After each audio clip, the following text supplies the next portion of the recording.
They didn't even pretend to grieve. I heard it with my own ears, 2 floors down, from a nurse's phone on speaker. My daughter's voice, cheerful, almost giddy. Mom's plane crashed. Finally, we can sell everything. Then a laugh, a sharp, relieved laugh, as if I'd been a long-term illness that finally resolved itself. As if I hadn't built the house she grew up in, cooked her school lunches, co-signed her first car loan. As if I hadn't been her mother. I lay in the hospital bed, body shattered, ribs cracked like old china, lungs stitched by machines. The nurse didn't know I was awake. She'd left her phone unattended on the counter while grabbing linens. I shouldn't have heard it, but I did. And once you hear your child rejoicing in your supposed death, there's no one hearing it. They brought me in under Jane Doe because my purse and ID had been stolen during the evacuation. The manifest had listed me as missing, presumed dead. It made things easier, the nurse said, less pressure from family. I didn't correct her. I couldn't. Not with a punctured lung and a face swollen beyond recognition. They didn't know who I was, and for a moment, I didn't either. The plane had gone down in a ravine near the Canadian border. Out of 121 passengers, 87 died instantly.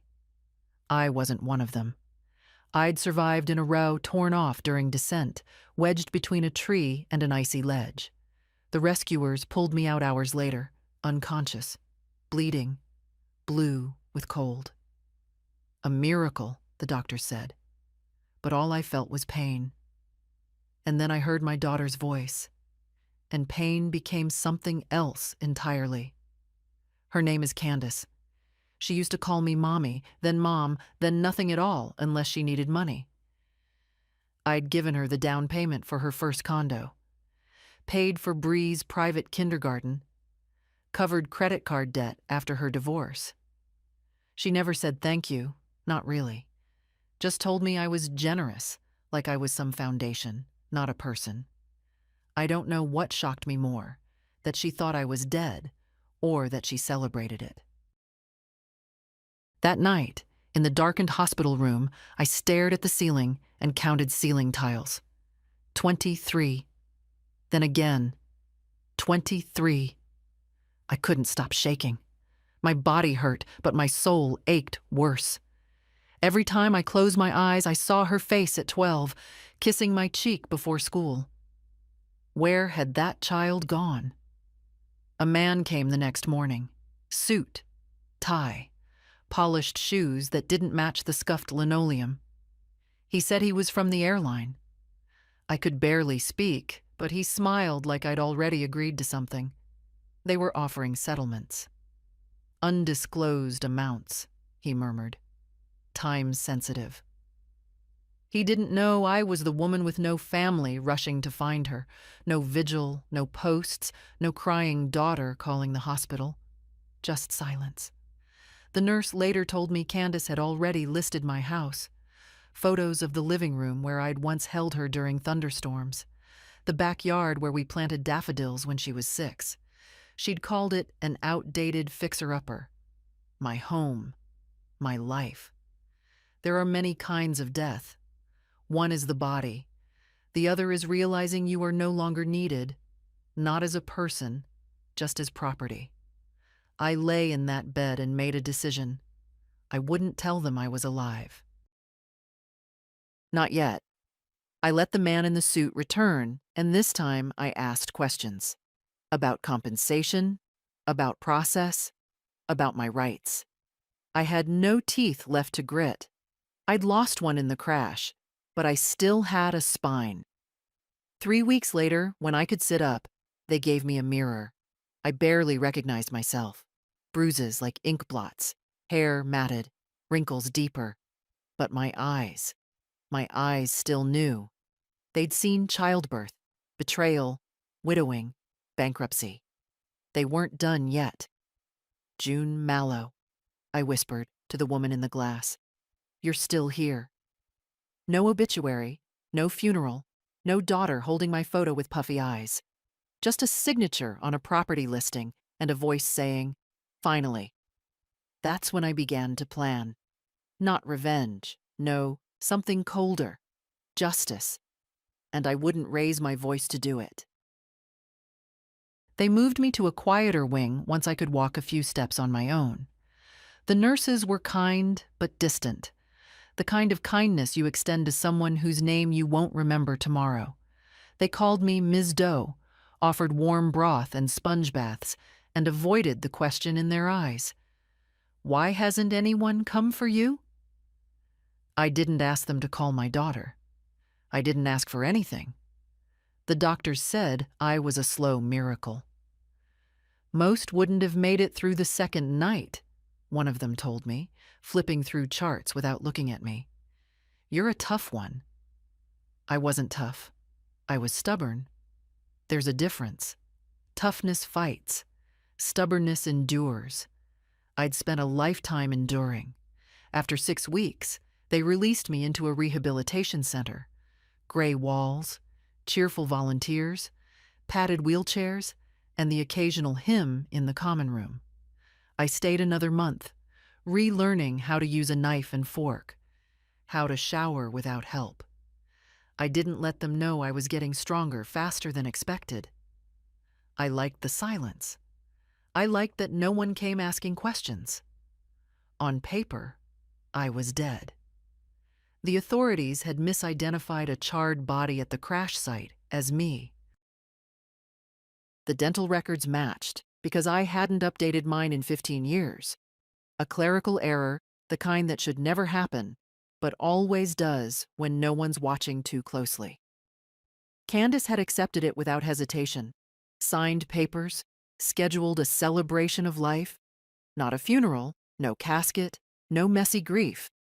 Just a brunch at a country club and a slideshow of smiling pictures that, I imagine, didn't include a single recent one.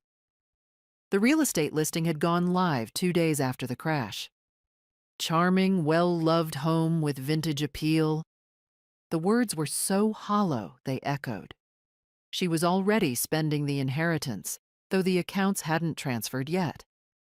My lawyer, one I'd used for years, reached out to her, asking for confirmation of probate proceedings.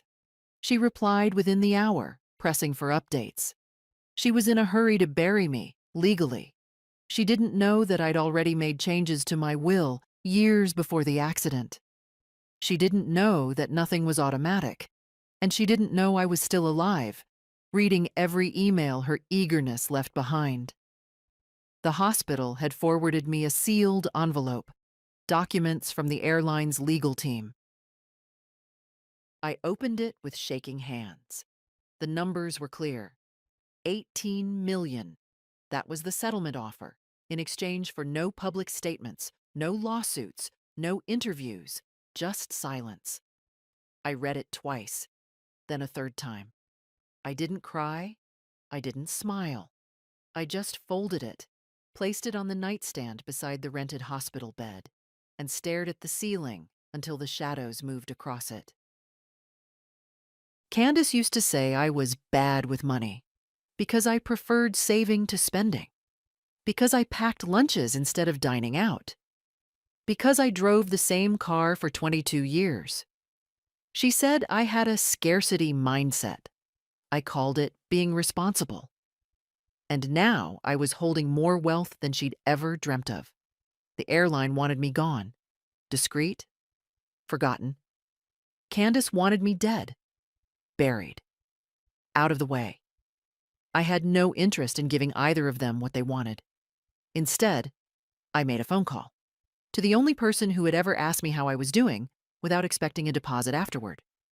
My lawyer, Marvin. He didn't scream when he heard my voice, just went silent, then said, "June, where are you?" "Alive," I replied, which is more than I can say for my reputation. We met 2 days later in a borrowed office in the city. I wore a scarf and sunglasses, not to hide, just to shield myself from the strangeness of the world moving on without me. He had tears in his eyes, I didn't. I was past that. I want you to accept the settlement, I said, but I also want control. Of course. And I want Candace nowhere near it, not 1 cent. He nodded, lips pressed thin. There's a trust, I said. I want to set it up in Bree's name, but with conditions. She doesn't get anything until she's 30, and she has to be free of her mother's financial influence. I want that in writing. He didn't argue. And I want you to buy me time. A year, no obituary, no statement, nothing. Just delay and misdirection. You're planning something. No, I said. I'm planning not to be the fool who gave everything and was thrown away. He leaned back, studied me. You've changed, he said. No, I replied. I just stopped pretending. The next morning, I checked myself out of the rehab center, took a cab to a small town 3 hours away, rented a 2-room apartment under a different name, June Emerson. Emerson was my grandmother's maiden name. She would have liked the poetry of it. I bought a new pair of shoes, a dark coat, a used car.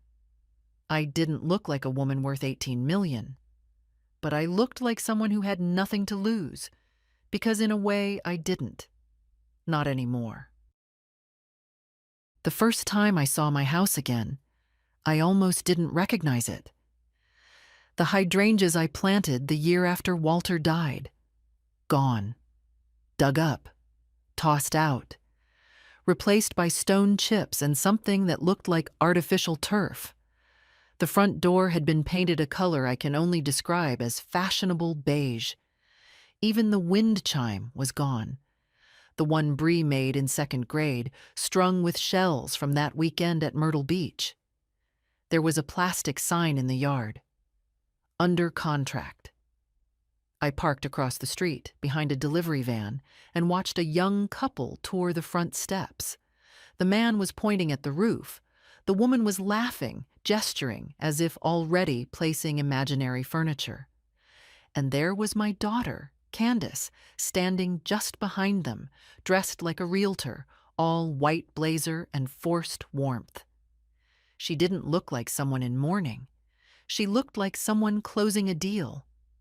They stepped inside, and I stayed in the car. My hands clenched the steering wheel. I don't know what I expected. To see my old curtains in the window? A ghost of my former life in the frame of the porch? Instead, it all looked like a stage set, like I'd never been there at all.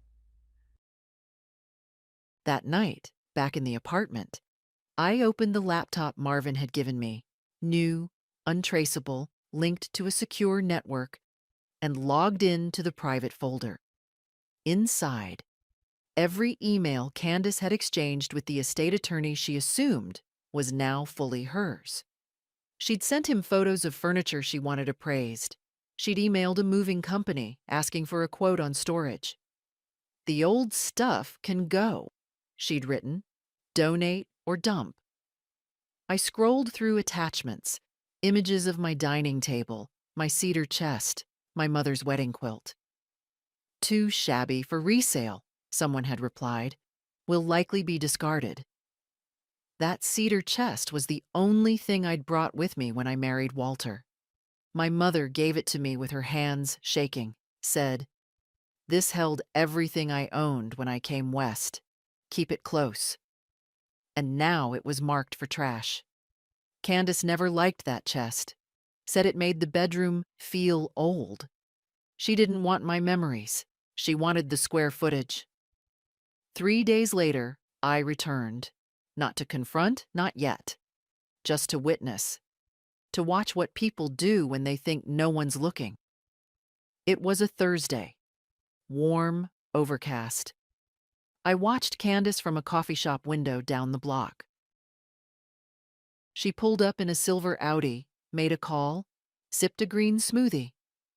Bree climbed into the passenger seat moments later. She looked tired, older, but still carried that same crooked smile she used to have as a girl. They didn't talk much, just sat there. Bree kept her arms folded. Candace gestured a lot, her voice rising, face tightening. I couldn't hear a word, but I knew that rhythm. It was the same one she used on me, whenever she wanted to make something sound like my fault. Bree didn't argue, just looked away. The Audi pulled off, and I followed. At a distance. I wasn't ready yet, but I needed to see. They drove to a storage facility. I watched as they unloaded boxes from the back. Candace had a clipboard. Bree had silence. And inside one of those boxes, I could see it through the open trunk, was a small ceramic figurine of a horse. The one I kept on my windowsill. Walter gave it to me on our 5th anniversary. When Candace lifted the box, she tilted it sideways. The figurine rolled, tapped the side, then vanished behind another box. She didn't even look. They left 20 minutes later. I parked behind the building, waited. When the manager went inside, I stepped out, walked calmly to the dumpster. There, in a pile of splintered wood and wrapping paper, lay a broken frame. My wedding photo. Glass cracked down the center, through Walter's face. I lifted it carefully, cradled it. My hands shook, not from rage. No, that had burned off. This was colder, more precise, a line drawn. She wasn't just getting rid of me, she was erasing me. I carried the frame back to the car, placed it gently on the passenger seat, looked at it. Really looked. We were so young. Walter had that dumb grin, the one he always made when nervous. My hair was too short, the veil crooked, but we were there. Real. We'd built a whole life from that moment. A child, a home, a business. Decades of dinners and dances and disagreements, and now Candace had boiled it all down to trash and contracts. That night, I called Marvin. "She's sold everything," I said. "Even my memory." There was silence on the line.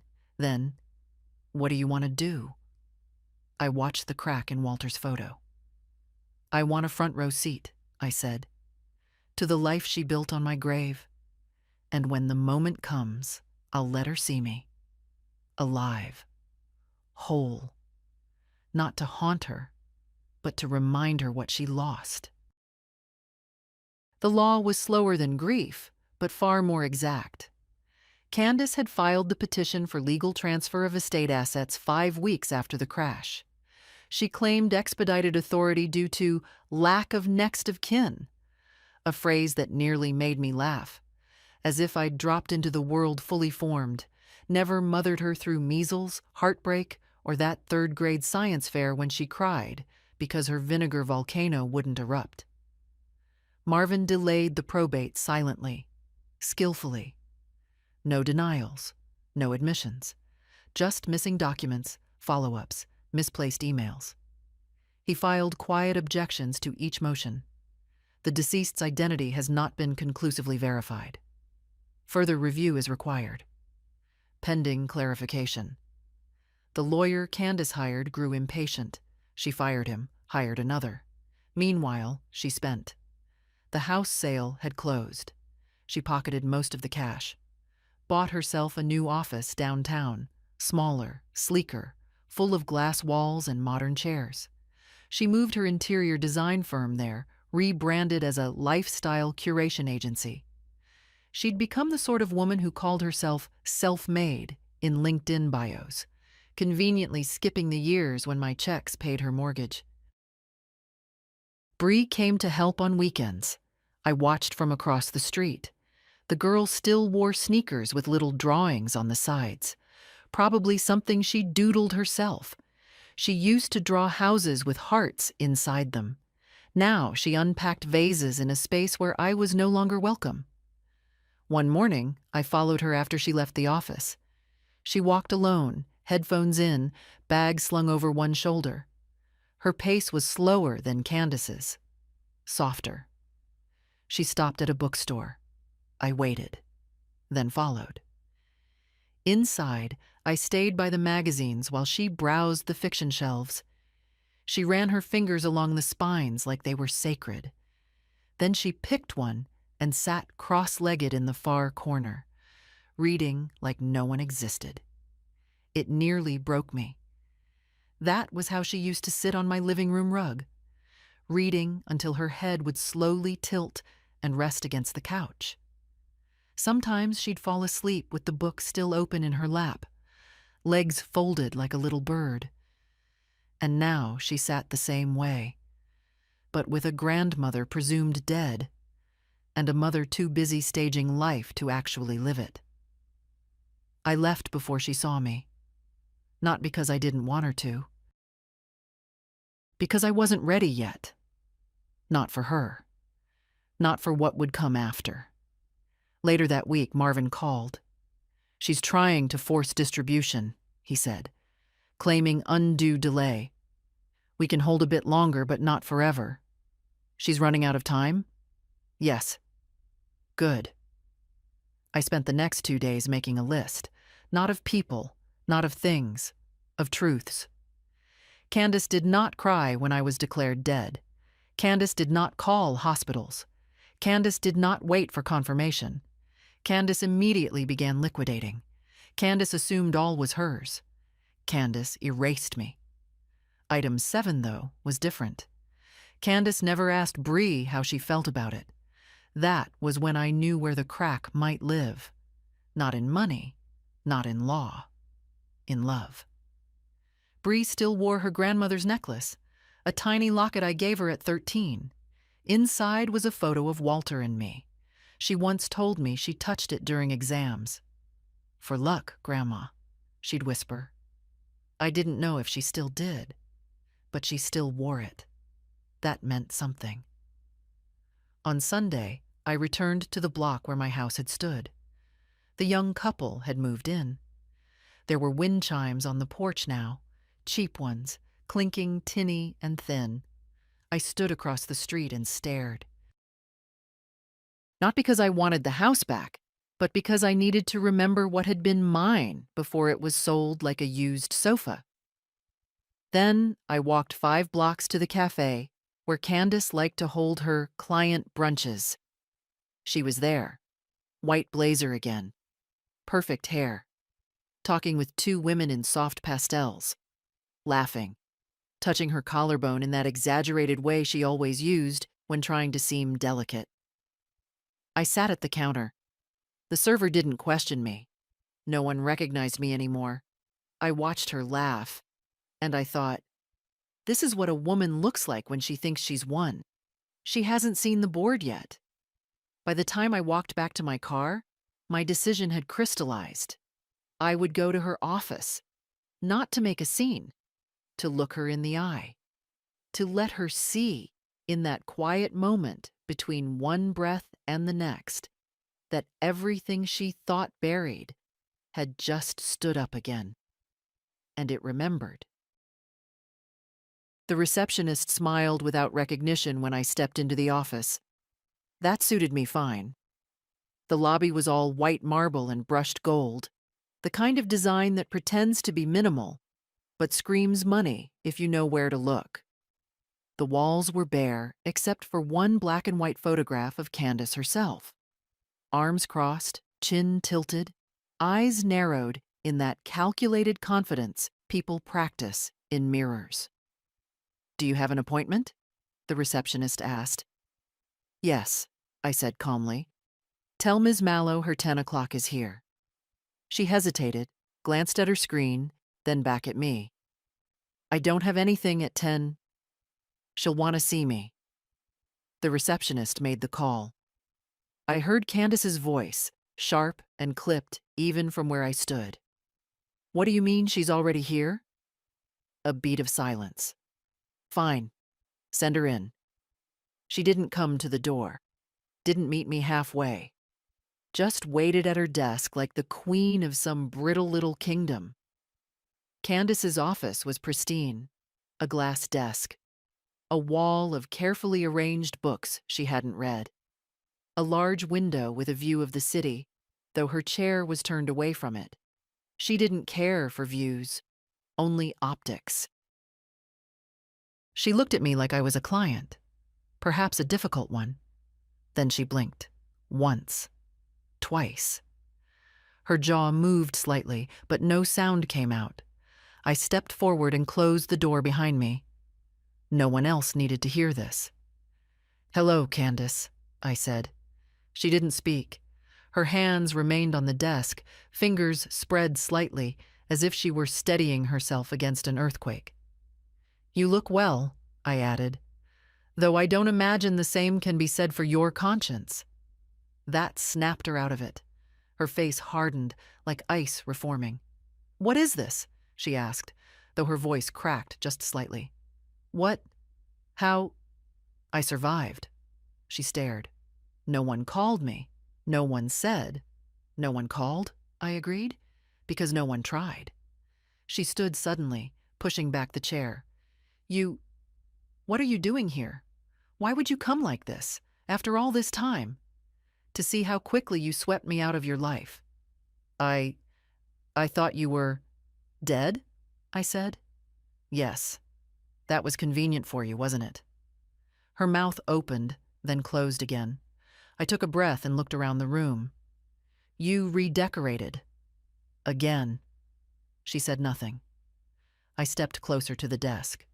Not too close. Just enough to make her shift backward slightly. "You sold the house 2 months after the crash. Donated my furniture. Threw out my wedding album. Moved into this glass box. Told people you'd built everything on your own." Her lips trembled, but only for a moment. "I mourned you," she said, but her voice was empty. "I did.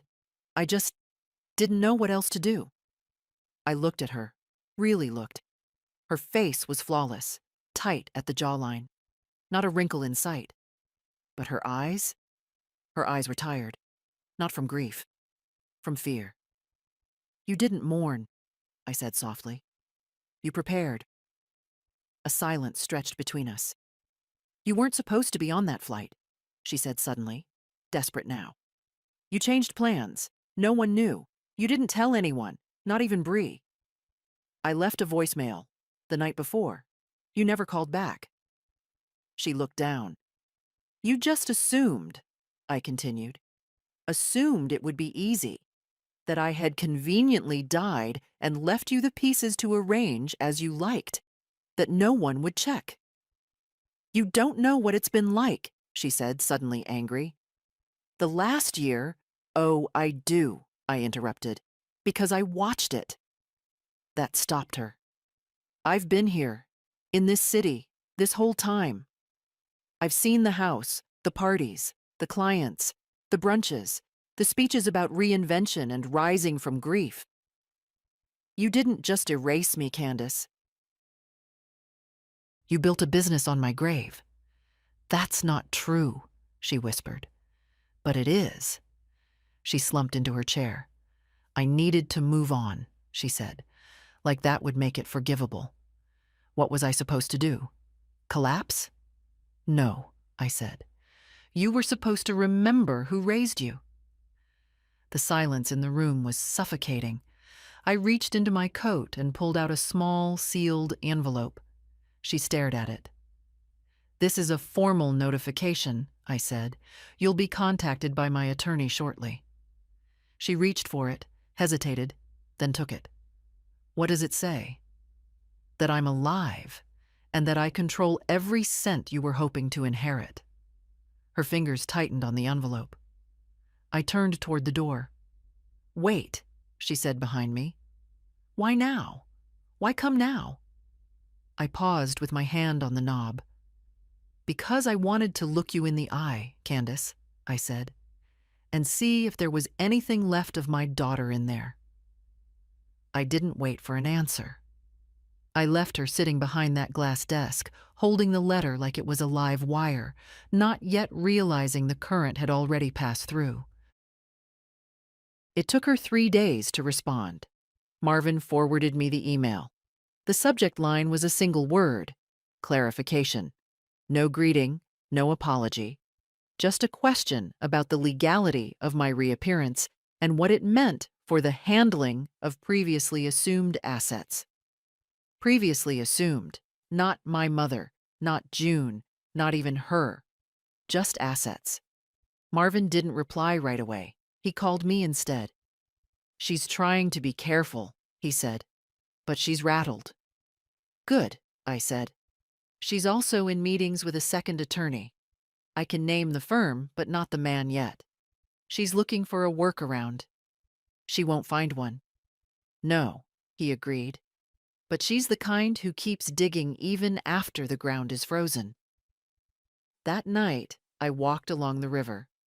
It was a habit I'd picked up in recovery, moving slowly, letting my legs remember their strength. The doctor said it helped rebuild muscle memory. What they didn't mention was how it rebuilt other kinds of memory too. The kind that surfaces in silence. The kind you buried years ago, thinking it would stay still. I remembered holding Candace as a baby, pressing her to my chest after Walter died. I'd buried him in a rented suit, paid for the service in installments, and then gone home to a child who didn't understand why Daddy didn't come back. I remember her tiny hand clutching mine, saying, "It's okay, Mommy. I'm here." And now I was here. But she wasn't. Not really. Candace had built a life where love was currency. Everything had value, but only if it could be spent. The next day, I went to the bank, not to withdraw, to plant roots. "I'd like to open a trust," I told the clerk, "in the name of Brianna Claire Mallow." She blinked, tapped keys. "Is she your daughter?" "No," I said. "My granddaughter." The clerk smiled. "That's lovely. What kind of trust?" "One that protects her from everything she doesn't know she needs protection from." The paperwork took hours. I read every clause twice, then added my own. Bree would not access the funds until she turned 25. She would not be eligible if under the legal guardianship or financial control of her mother. She would not receive anything until she sat in person with my attorney and listened to the conditions herself, not as a punishment, but as a warning. I left the bank lighter. Not because I'd given Bree money, but because I'd given her a future that her mother couldn't touch. That night, for the first time in months, I slept without waking. 2 weeks passed. I didn't hear from Candace again, not directly. But I felt her, like a cold front moving into town. She posted a new photo on her business page. New beginnings, stronger than before. Her eyes didn't look stronger. They looked cornered. Bree messaged me the next morning, not on social media, on email. The address I'd created after the accident, the one Marvin had passed along for legal updates. The subject line, "Is it really you?" I stared at it for a long time before opening. The message was short. "Grandma, I don't know if I'm allowed to write you. Mom says you're not well. She says things I don't understand. But I heard you came by her office, and I think I saw you a few weeks ago near the bookstore. If it was you, I just want to say I'm glad. I hope you're okay. Love, Bree." I read it 4 times. Then I wrote back, "Dear Bree, yes, it was me, and I'm well enough to know the truth now. Thank you for seeing me, even when no one else did. There's more I need to say. Would you meet me? Just you. Love always, Grandma June." I didn't expect her to respond quickly, but she did. 3 hours later. "Tell me where and when." I typed slowly, careful not to shake. "Tuesday, 4 p.m. That little place with the lemon tarts you liked? Corner of Delaney and 3rd? She sent a heart emoji. Just that. And somehow it meant more than all the words Candace had spoken since the day she tried to sell my memory to the highest bidder. Bree was already there when I arrived. She sat at the window table, nursing a glass of water, her eyes flicking up every time the door opened. When I stepped in, she looked straight at me. No shock, no fear. Just quiet, open recognition. She stood, slowly. "Hi," she said. It wasn't a question. It wasn't even tentative. It was a fact. "Hi," I echoed. We hugged, awkwardly, a little stiff, but her arms didn't let go too quickly. When she sat down again, I saw she still wore the silver locket. The chain was longer now, the clasp replaced, but it was unmistakable. "You cut your hair," I said. She touched it. Felt like a change. "It suits you." A server came by. I ordered coffee. Bree asked for lemon tart, same as always. And then, for a moment, we just sat. Two women, related by blood, and a long chain of silence. "You look different," she said at last. "I am." She nodded. "I figured." The coffee came. She took a forkful of tart but didn't eat it. Just pushed the lemon curd slightly off-center. "I didn't know," she said quietly. "I know. I thought, after the crash, I thought maybe it was a mistake. But Mom said everything was confirmed." She said she identified the remains. She didn't. I know that now.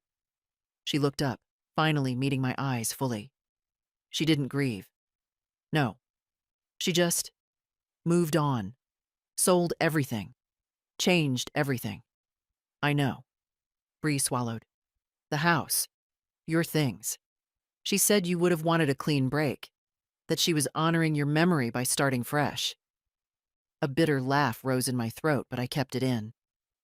"Do you believe her?" I asked. Bree shook her head slowly. "Not anymore." A pause. "Was it hard?" she asked. "Coming back?" "No," I said honestly. "Leaving was harder."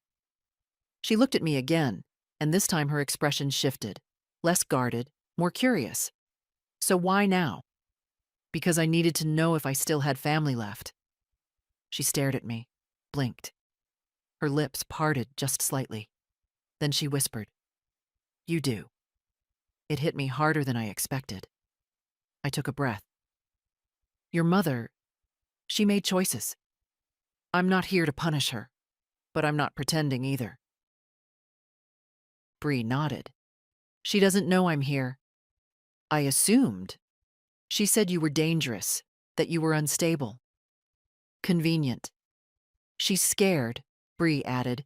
"She hides it well, but I can see it." "She should be." Silence again, but not uncomfortable. Finally, Bree pushed her tart across the table. "You always used to steal the lemon part and leave me the crust." I smiled. Still my favorite. "Figures." I took a bite.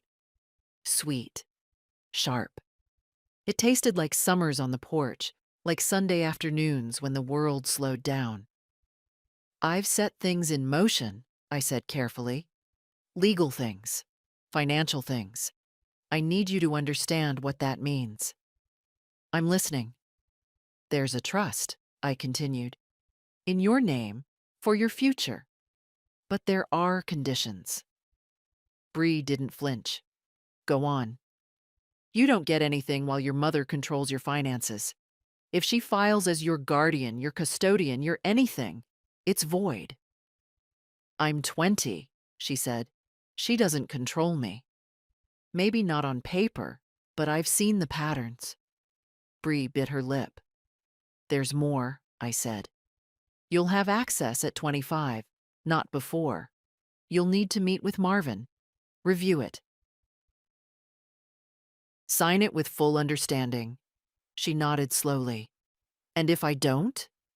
"You walk away. No money, no pressure. Just your choice." Her shoulders relaxed, just a little, like she'd been bracing for something worse.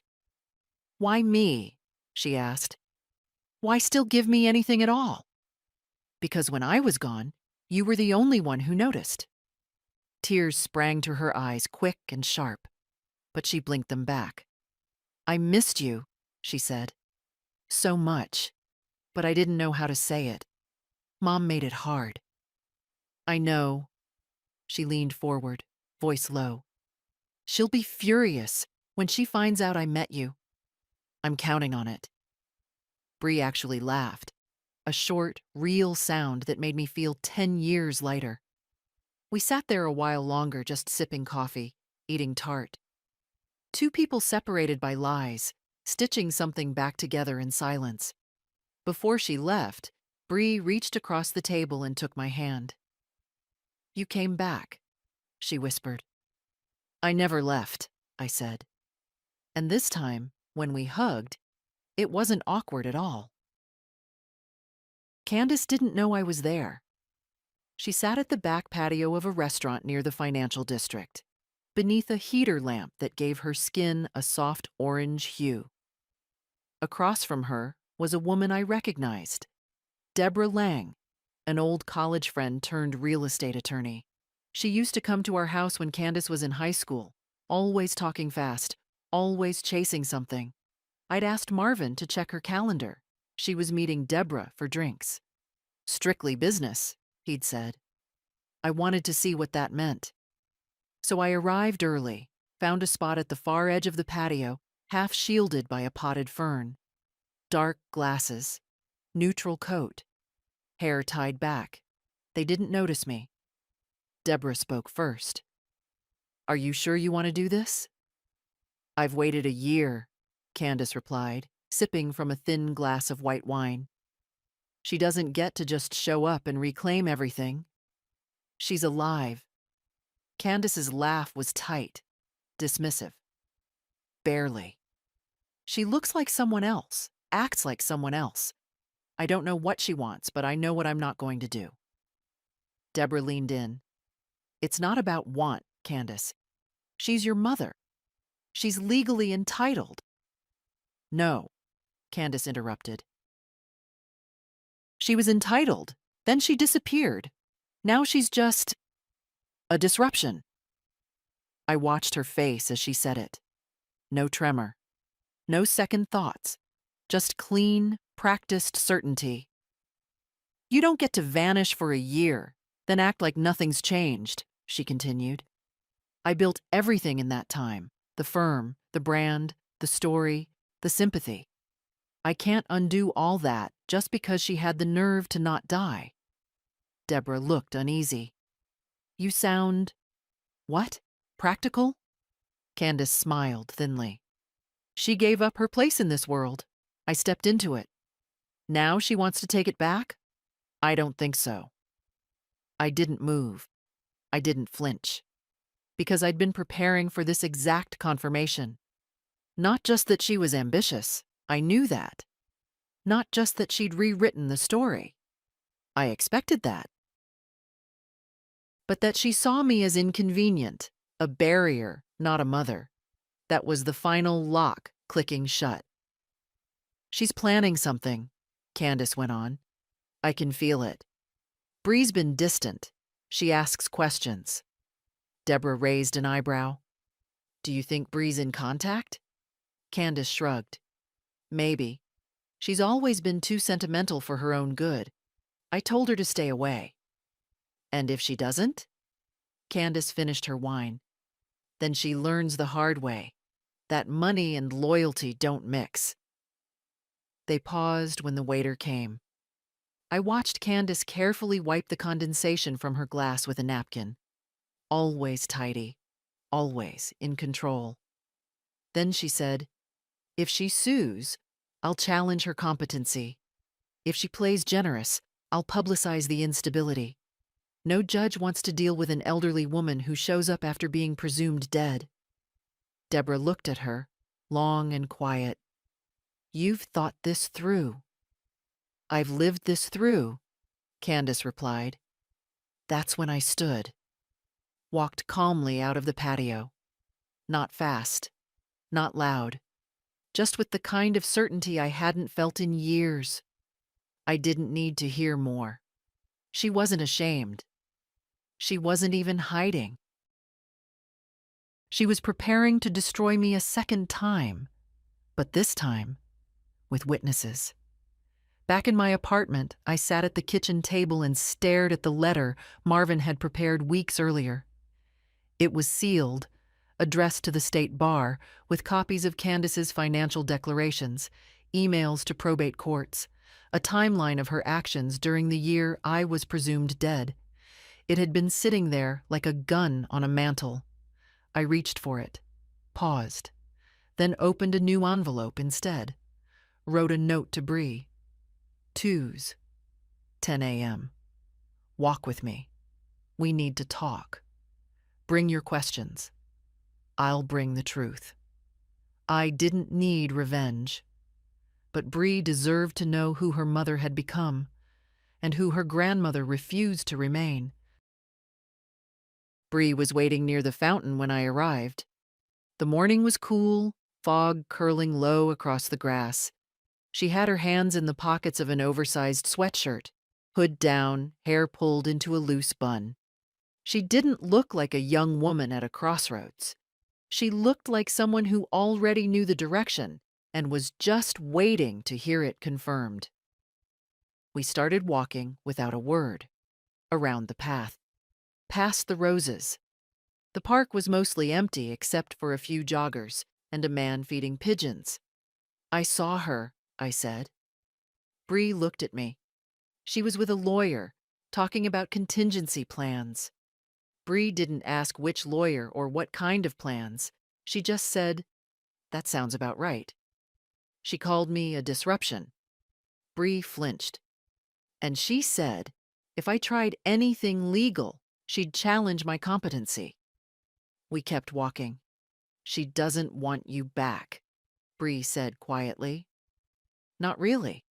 She wants the version of you that stays out of the way, the version that doesn't speak. She thinks I'm a problem to be managed." Bree kicked at a stone. "She manages everything, people, outcomes, stories. Since I was little." We reached a bench. I sat. Bree did too. "She ever try to manage you?" I asked. Bree gave a soft laugh. "Every day." "And do you let her?" She didn't answer right away. "I used to," she finally said. "I used to think if I just went along, it would be easier. Less tension, less drama. She's good at making you feel like you're the one making things hard." I nodded. I knew that trick. Lived it for decades. "But then," Bree continued, "she started telling me who to be, what kind of internships to take, who to date, what to post, how to dress.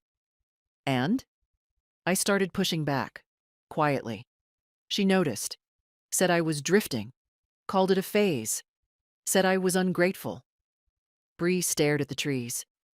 "She said the same thing about you, after the crash, that you were difficult, controlling, emotionally distant, that the house felt like a weight."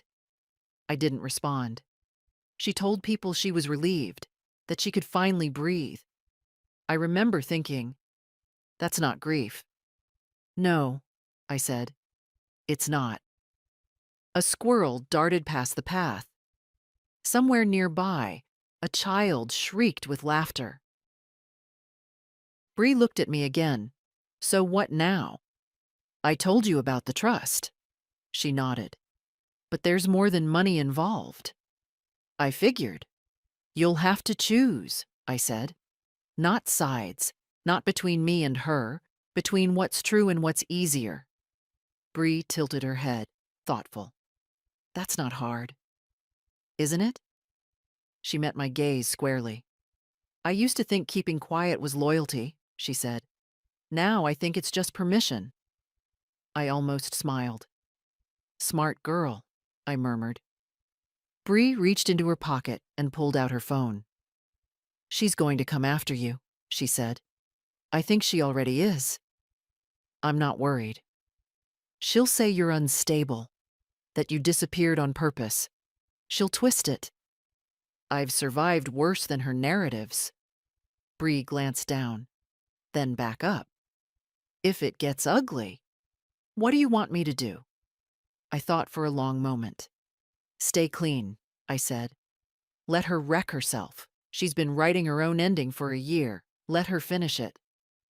Bree looked relieved and a little sad. Do you ever miss the version of her that loved you?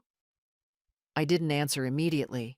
Then, I miss the version of her that didn't need to win all the time. Bree nodded slowly. I'm going to move out, she said, almost as an afterthought. I've been saving. A friend of mine needs a roommate. It's not much, but it's mine. I reached for her hand. She let me take it. I'm proud of you, I said. Her eyes shimmered, but she didn't cry. Neither did I. We just sat there, the two of us, in the stillness of the park. Not plotting, not hiding, just claiming space. Together. And somewhere far off, I imagined Candace pacing, dialing, demanding, trying to rearrange the story again. But this time, she'd find the ending already written. And it wasn't hers. The second time I walked into her office, I didn't wait for an invitation. The receptionist looked up, startled. She must have remembered me, perhaps not as a name, but as the woman who'd arrived weeks ago and left something behind that made the walls tremble. She's in a meeting, the girl stammered. I'll wait inside. She hesitated. I kept walking. Candace's office door was half closed. I pushed it open, calm, steady, unhurried. Inside, she was pacing. On the phone, a tight line between her eyebrows. She turned, startled. I'll call you back, she snapped into the phone, then hung up without waiting for a response. June, she said, like she might say, storm warning. Candace. Her arms crossed automatically, a physical barrier. I said nothing. Let her speak first. You can't just barge in here. I can. You're not well. I'm better than I've been in years. She looked toward the hallway, as if checking for an audience. What do you want? She asked, low and sharp. I've already taken what I want. I'm just here for the silence that comes after. She scoffed. You think you're righteous, but you abandoned everything. Disappeared. Left me to deal with the wreckage. You mean the house? The money? The life you built on a mistake you never corrected? I didn't know how to fix it. You didn't want to. Her mouth pressed into a line. You sold the house, Candace. Not because you had to, because you could. You weren't grieving. You were cleaning. I was surviving. No, I survived. She flinched. I crawled out of that crash with bones broken and blood in my lungs. I lay in a hospital bed while you took measurements for new countertops. I thought you were dead. You didn't check. I had to keep going. No, I said. You had to slow down. But that would have meant seeing what you'd become. She looked away. I came here today to look at you. Not to yell. Not to plead. Just to see. And you know what I see? She didn't respond. I see someone who's still afraid. Not of me. Of exposure. Of not being the hero in the story you tell everyone else. I never asked to be the villain. No one ever does. But you cast the role, Candace. You picked the scene. You closed the curtain. A flicker of something crossed her face. Not regret. Recognition. You've always thought you were better than me, she whispered. No, I said. I always hoped you'd be better than this. She turned her back. Walked to the window. You ruined everything. I stepped forward. No, I said. I remembered everything. You tried to forget. She turned sharply. What do you want from me? An apology? A confession? A headline? None of that. Then why are you here? To show you I'm not afraid anymore. And you should be. She stared at me. You still think you have control? I said quietly. But you don't. Bree knows the truth. The courts know the truth. The money? Locked? The house? Gone? The legacy? Already shifted. Candace's shoulders sagged, not from defeat, from exhaustion. The effort of keeping up the story was breaking her down faster than I ever could. You raised a smart girl, I added, and she made a smarter choice. I gave her everything. No, I said. You gave her conditions. I gave her space. A long silence followed. Not angry, just hollow. Finally, she asked, "What happens now?" "I leave," I said. "You stay and live with what you did." I turned to go. "Wait," she said, voice suddenly fragile. "Do you hate me?" I paused at the door, considered. "No," I said. That would mean I still expected something. I didn't slam the door. I closed it like you close the cover of a book you're never going to open again. The office was small, tucked above a bakery that smelled like burnt sugar and fresh bread. Marvin chose it for privacy, not prestige. No polished reception, no glass doors. Just a heavy file cabinet, a pot of coffee that had been sitting too long, and a man who had known my signature longer than most had known my name. He stood when I entered. "June," he said simply. "Let's begin." He didn't offer small talk. He knew me better than that. I sat down. He opened the folder. "Here's the trust," he said. "Amended to reflect your final stipulations. It will be irrevocable upon your signature. The sum—" "I know the sum," I interrupted. "What matters is what comes after." He nodded. "This document establishes the June Mallow Foundation for Transitional Women," he continued. "Mission: to assist women aged 50 and above in regaining financial and legal independence after spousal loss or family displacement." I read the clause again. "Add a line," I said. "We help the ones no one checks on." Marvin smiled briefly. Done.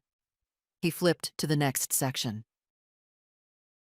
"Regarding your estate, property, residual assets, investment accounts, all shall transfer to the foundation, excluding the trust designated for Brianna Claire Mallow." He paused. "You're sure?" "Yes." "She'll inherit directly?" "At 25. No earlier. No exceptions." "And Candace?" "She receives nothing. Not in cash, not in kind. Not even mention." He didn't blink, just made a note. I signed the first document, then the next. Each signature came easier than the last, not because the weight lessened, but because I was no longer carrying it alone. We moved to medical directives. "Should you become incapacitated," Marvin said gently, "you've designated Brianna as your healthcare proxy." "Yes." "And power of attorney?" "She'll have it when she's ready. Until then, you hold it." He nodded. "And if Candace challenges any of this?" "She can try." He smiled again, not wide, but enough. We moved on. Final arrangements, burial or cremation. No ceremony, no eulogies. "Write this in," I said. "Let the quiet speak for her. She said what she needed to while she lived."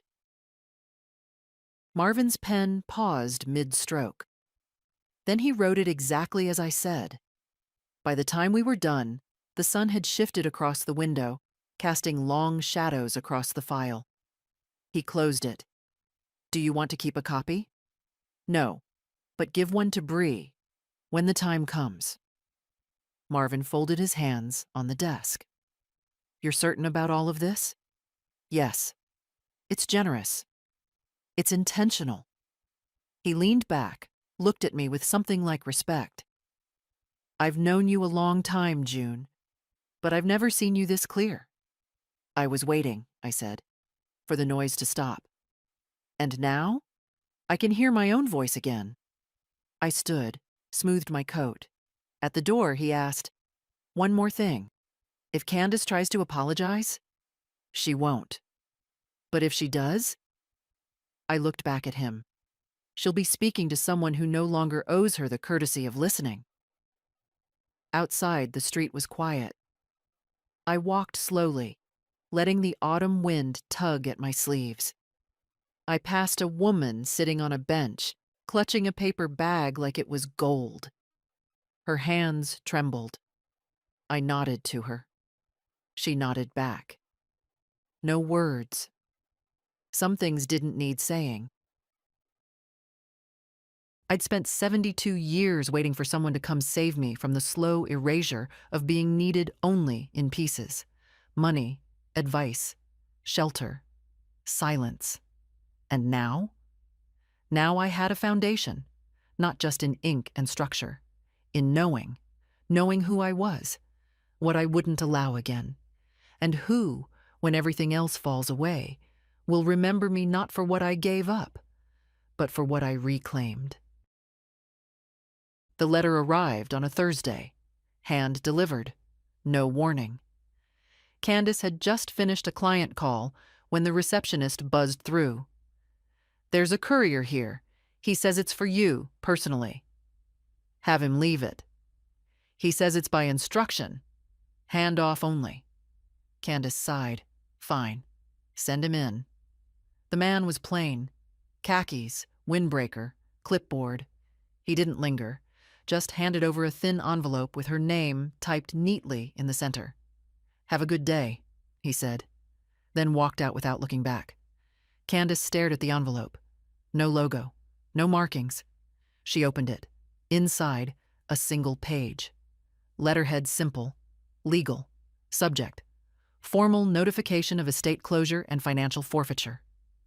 She read the first line, then again, and again.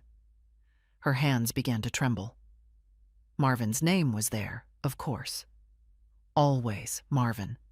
Loyal, gray, quiet Marvin. The man who'd known her mother for longer than Candace had understood the concept of money. The language was dry, impersonal. Per Section 4, Clause B of the Revised Estate Directive executed under the full legal and medical capacity of June Eleanor Mallow, all previously assumed claims on property, assets, and inheritance under your name are hereby nullified. Effective immediately. The letter explained the trust for Brianna, the foundation, the updated will. It confirmed in precise language what Candace had feared but refused to admit. Her mother had returned, had rewritten the narrative, and had done it completely. There was no money coming, no residuals, no fallback. Everything she'd quietly considered hers, already spent in plans and promises, was gone. Legally, irrevocably, and most cruelly, cleanly. There was no scandal, no accusation, no dramatic confrontation she could counter or spin. Just finality. Candace sat back in her chair. Her hands were still on the paper, but her eyes were unfocused now, staring somewhere beyond the edges. The office felt colder than usual. She read the letter again, this time slower. There was a single line near the end, brief, unadorned, placed like an afterthought. No further correspondence is required. She crumpled the letter in one hand, then stopped. Uncrumpled it, smoothed the creases with flat palms. A part of her wanted to call Marvin, demand explanation, threaten legal action. But she knew it wouldn't change a thing. This wasn't a challenge. It was a conclusion. And conclusions couldn't be undone with posture or pressure. She sat there for a long time, long after the office emptied for lunch. The clock ticked. Her phone buzzed. Her laptop blinked with reminders. But she moved only once. To open her drawer, pull out a small, square photo in a cheap plastic frame. It was the only one she still kept of the three of them. Walter, June, Candace at 7 on her mother's lap, grinning with missing front teeth. She stared at it, not with nostalgia, but with an emptiness that finally had form. She had won so quickly, and lost so thoroughly, and no one, not a single soul, was coming to explain why, because she already knew. The house looked smaller now, not because it had changed, but because I had. Something about survival shrinks the myth of place. You start to see not the size of the rooms, but the echo in them, the weight of who spoke loudest, the silence you once let settle in the corners. I parked across the street, same as before.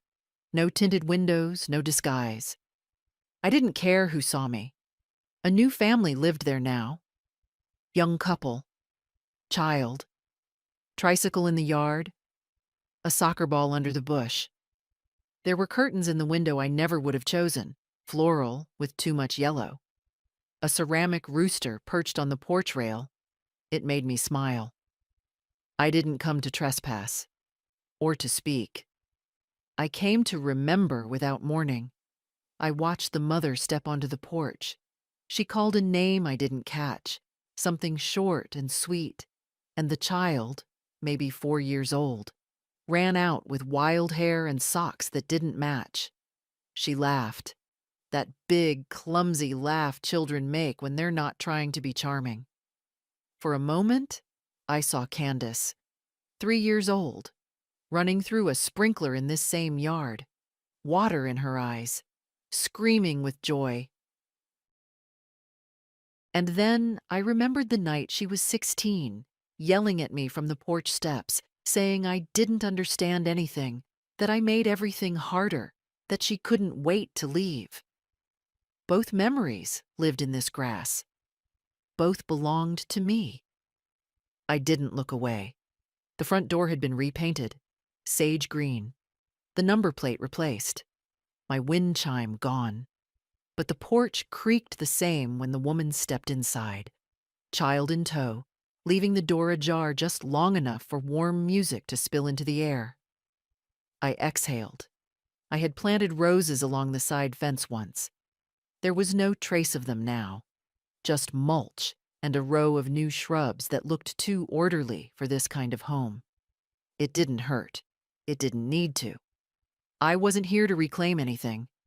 This was no longer my house, but it would always be the place I became someone no one expected me to be.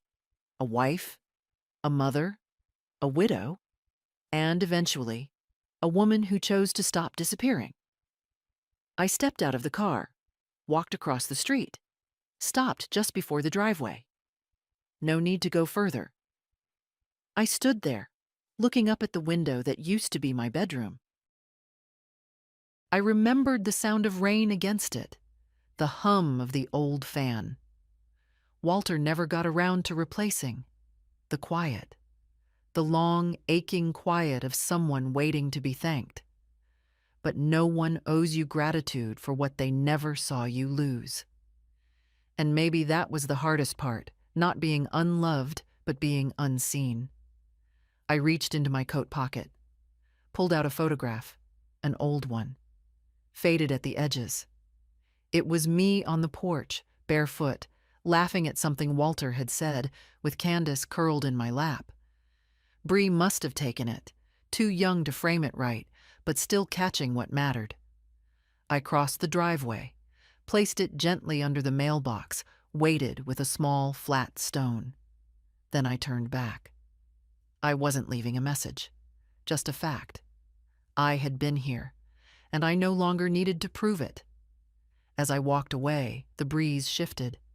The new wind chimes played a different tune than mine ever did, lighter, almost sharp. But still, music. Still, something that moved when the air insisted. And I let it play me out. Bree arrived just before noon. She didn't knock. She never did anymore. Just let herself in, kicked her shoes off by the door and called out, "It's just me," like she had when she was 10 and afraid of startling me if I was napping. "I hope you're hungry," she said, lifting the brown paper bag. That old man at the deli finally got the potato salad right. I was already at the table, 2 plates out, forks aligned like I still cared about symmetry.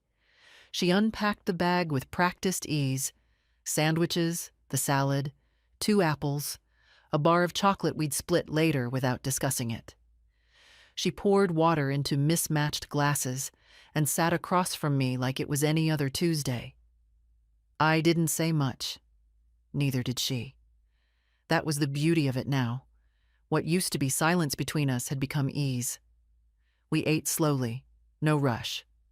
She told me about a class she was taking, art history, something elective, something that didn't count for anything except my own joy. I told her that was the only kind of learning worth anything at all. "You sound like a fortune cookie," she said, smiling. "You sound like someone finally doing what she wants." Maybe I am. We didn't talk about Candace. Not because we were pretending she didn't exist, but because, in that moment, she didn't matter. I watched Bree tuck her hair behind her ear, saw the way her hands moved when she talked, still expressive, still bright. Her face had changed just slightly in the past year, less soft, more deliberate. But the girl I'd once read stories to was still in there, just taller now, and wise in a way I'd never been at her age. After lunch, we went out to the small back patio. I kept a few potted herbs there, nothing ambitious. Just mint, rosemary, thyme, things that reminded me of seasons and purpose. Bree knelt beside the largest pot. "This one needs water." "I know. You're letting it dry out. I was waiting for you to notice." She looked up, smirked. "You're annoying. You're slow." She laughed, then went inside to fill the watering can. When she came back, I sat in the sun, letting it rest on my arms like something earned. She poured gently, carefully, like she understood what too much care could do. When she finished, she didn't stand. She stayed crouched beside the pot, picking at a leaf, and said, "I think I'm going to apply for that gallery internship." "The one in Portland?" She nodded. "I've been scared to leave." "You're not leaving." She looked at me, unsure. "You're moving forward. Big difference." She swallowed. "What if I miss you?" "You will." That made her eyes wet. Just a little. "Will you miss me?" she asked, quieter. "Every damn day." She smiled through it, wiped her cheek with the back of her hand. "Good." I leaned back in the chair, let the moment stay exactly where it was. The wind picked up, brushing the trees gently. Somewhere in the distance, a dog barked. A siren faded. The world went on. "You know," I said, not opening my eyes, "when I was your age, I thought healing meant forgetting, moving on, pushing through. And now? Now I think it just means telling the truth over and over until it stops hurting to say it out loud." Bree nodded. "Even if no one believes it?" "Especially then." We sat like that for a long time, not talking, not needing to.